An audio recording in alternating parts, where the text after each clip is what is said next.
Olá, sejam bem-vindos ao meu canal. Hoje tenho comigo uma convidada muito especial, a Andrea Jerónimo. Olá. Autora do blog O que faço amanhã para o pequeno almoço, que nos vai dar dicas muito úteis sobre o que é comer bem e vai desmistificar certos assuntos como comer bem é caro, é difícil, não dá para a família toda. A Andrea tem 3 filhos. 3 filhos. Portanto, se comer bem fosse caro, estava falida. No mínimo, e não tinhas este aspecto saudável. Obrigada. E vamos também abordar assuntos como como evitar o desperdício alimentar. Vamos aí?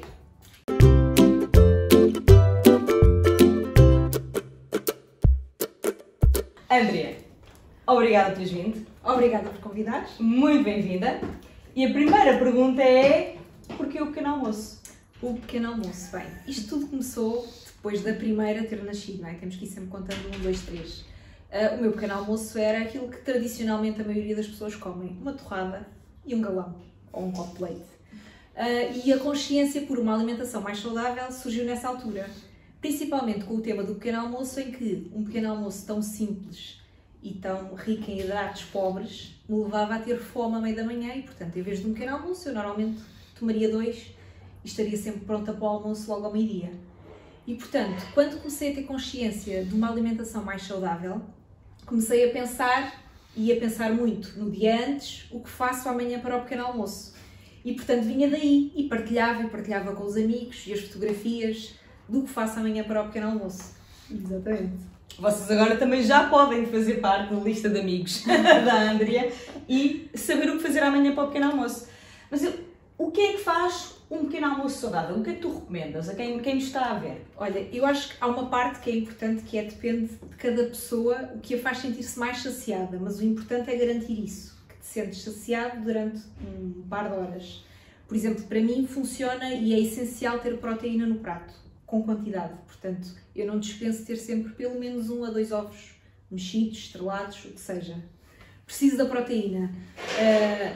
Há quem fique bem com umas papas de aveia e eu, se comer isso, por exemplo, passado 1h30, estou cheia de fome outra vez. Portanto, e do ponto de vista de hidratos que estou a consumir, também estou a consumir muito mais, não é? Portanto, um bom pequeno almoço é uma frase que eu gosto muito de usar, que é: vamos descascar mais e desembalar menos. Portanto, vamos a produtos e vamos aos alimentos no seu estado natural, cozinhá-los ligeiramente, mas vamos largar os pacotes de cereais, o pão de compra, as torradas, essas coisas todas, e optar por coisas mais naturais e mais perto do seu estado natural. Portanto, lá em casa um pequeno almoço podia ser um almoço, podia ser um jantar, mistura-se um bocadinho. Uma das dicas que uma nutricionista me deu foi precisamente: um bom pequeno almoço e as sobras do jantar. É ótimo, sim. Ovos mexidos com abacate, não, clássico, do centro para ir pós-parto, e aqui faço um interregno. A primeira vez que ouvi falar da Andrea foi precisamente no workshop sobre Baby-led weaning, em que recomendaram o blog dela para boas receitas. Queres uns ovos mexidos? Tá? Existe muito o preconceito de que comer bem é caro. O que é que tu nos podes dizer para contrariar isso? E o que é para ti comer bem? Bem, para mim, comer bem, voltando à frase que dizia, que é: vamos descascar mais e desembalar menos. Portanto, comer bem é procurar comprarmos e consumirmos os alimentos mais próximos daquilo que é o estado natural. São as frutas, são os legumes, são as proteínas, sejam delas de que origem for.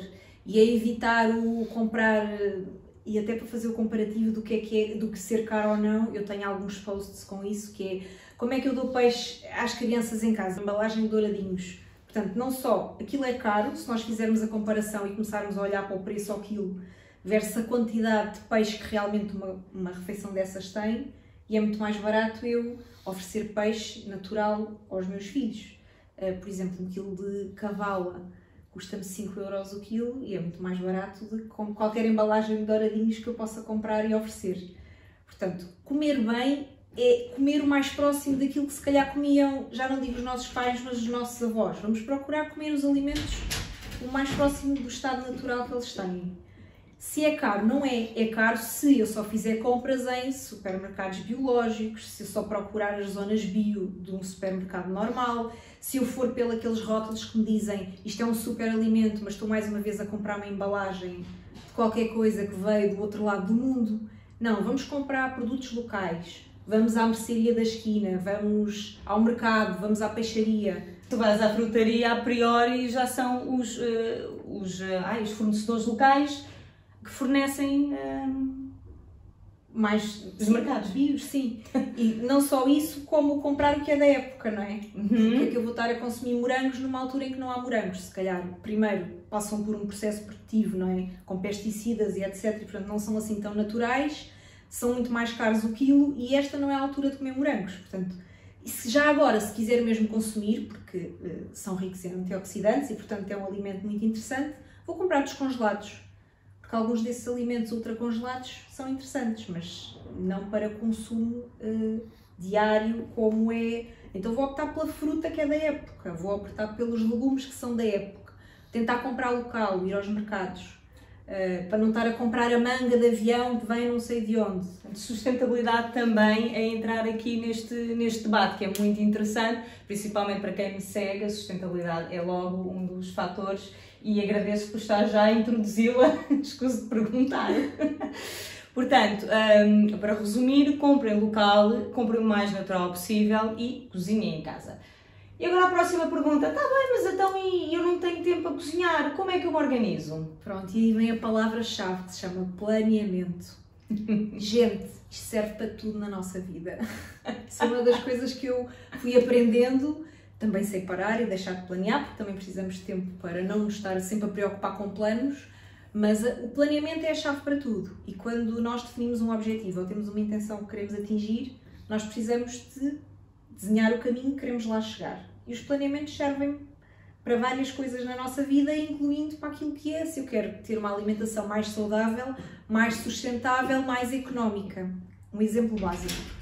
Se eu planear uma semana de refeições para a família e em que já sei que vou ter uma semana de correria, é muito mais fácil e garantido que eu consiga comer bem.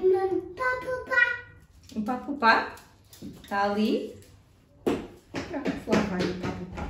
Se eu planear uma refeição para a família, para a semana toda, é muito mais fácil evitar não só o desperdício, como não ter que me preocupar com o que é que vou cozinhar, já tendo os alimentos ou as refeições pré-preparadas em casa, e evitar situações de são 7 da tarde, ainda não pensei no jantar e vou recorrer ao takeaway. Portanto, só aí já está a poupança. E isso é uma das grandes coisas que muitas das famílias que eu acompanho no coaching familiar falam, que é, ao fim de 4 semanas, dizerem não recorri ao takeaway uma única vez. Porque fiz o planeamento, porque segui. E ao início é difícil e estranha-se. E nem todas as pessoas estão para aí viradas para depois, no dia-a-dia, fazerem necessariamente um planeamento das refeições da semana, mas ao início fazemos isso para criar uma rotina, para nos habituarmos e depois cada um ajusta aquilo que é a dinâmica da sua família.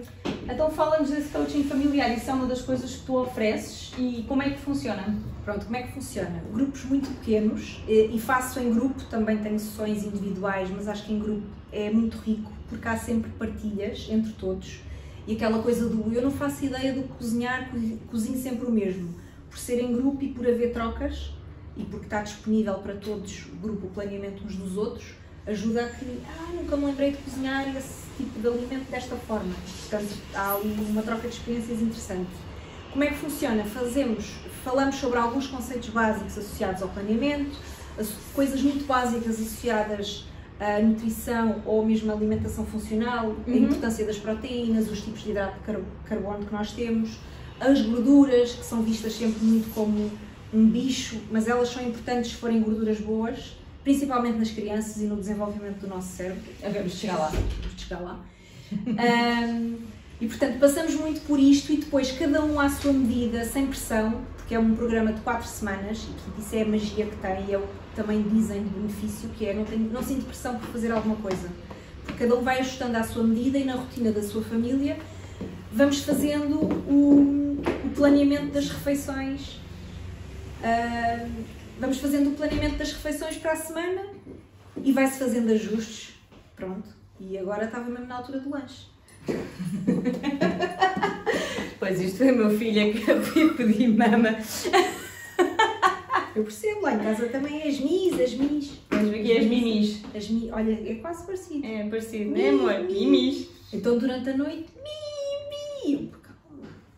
Mas nutrição funcional, define assim por alto o que é nutrição funcional. Pronto, vou falar alimentação funcional. Porque a minha área, eu não sou formada em nutrição, portanto, para não ter a colher ou a foice em seara alheia.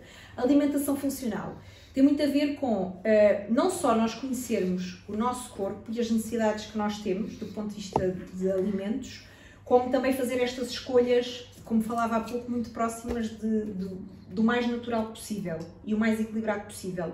Não é não vamos falar em paleo ou em outro tipo de dietas que são muito restritivas e são muito focadas em fazer determinados regimes, mas estamos a falar em conhecer a biodisponibilidade de cada um de nós e em garantir que, através dos alimentos, vamos buscar todos os nutrientes, todas as vitaminas, tudo o que nós precisamos, para não dar também com suplementos. Portanto, a nutrição funcional tem muito a ver com isso, tem a ver com coisas como sabermos que se calhar precisamos de enriquecer probióticos ou apostar em pré-bióticos para termos uma microbiota saudável, que nos previne uma série de outras coisas, é evitar tratar sintomas que nós às vezes temos associados a doenças através da ingestão de medicamentos, por exemplo, e irmos fazendo uma coisa mais preventiva, que é o que é que eu preciso, o que é que eu preciso saber que o meu corpo precisa para se equilibrar do ponto de vista da alimentação. Não é? Tipo, conhecer um determinado alimento que é rico numa determinada vitamina e apostar em ter isso no prato da família,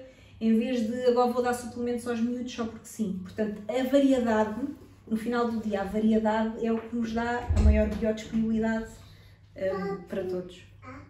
E a preparação dos alimentos também tem algum fator aí na alimentação funcional? Sim, porque a forma como eu preparo os alimentos influencia a biodisponibilidade que eles depois têm do ponto de vista de tudo o que são as vitaminas, minerais, etc. Não é? Portanto, se eu cozer demasiado um brócolis, ele vai perder parte dos seus nutrientes, que vão ficar na água, que eu se calhar vou desperdiçar.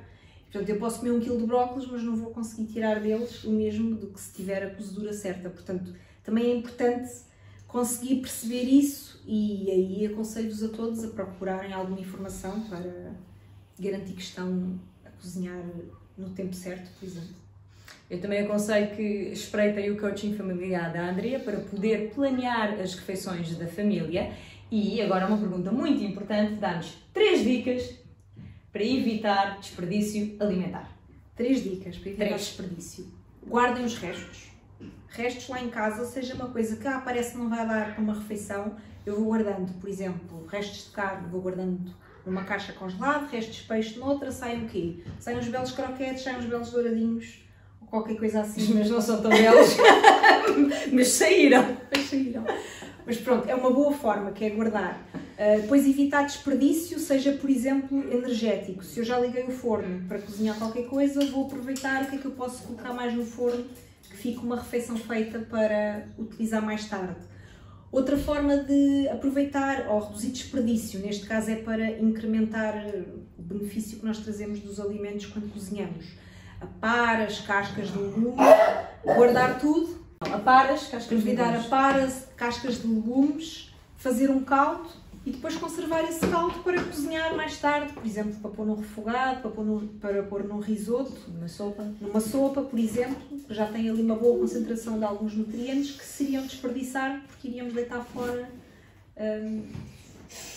as cascas, não é? E as aparas. Portanto, temos aqui 3 dicas bastante úteis. Não sei se já as seguem, se não as seguem, devem seguir e também devem seguir a Andrea, o que faço para o pequeno almoço no Instagram e o blog, o que faço amanhã para o pequeno almoço. Também já agora estou a pensar no meu, fiquei a pensar no pequeno almoço da manhã. Andrea, muito obrigada por teres vindo. Há alguma mensagem que queiras deixar aos seguidores? Obrigada pelo convite. A mensagem é não compliquem, portanto é o descomplicar. Vamos voltar aos básicos, vamos consumir os produtos o mais naturais possíveis e pensar sempre, quando estamos a comprar, em vez de estar a comprar o super alimento que vem na embalagem, vamos comprar, sei lá, o saco das peras, das maçãs, das batatas, do que for, que está ao lado, que é muito mais barato, eventualmente, e é um alimento muito mais próximo do seu estado natural. Espero que tenham gostado de ter estado aqui com a Andrea. Gostem, comentem, partilhem este vídeo. Este é um tema que vos interessa, a alimentação funcional. Se sim, sigam a Andrea, é uma recomendação ou uma dica que eu vos deixo também. Subscrevam o meu canal, ativem as notificações e até uma próxima. Bom pequeno almoço. Tchau, bom pequeno almoço.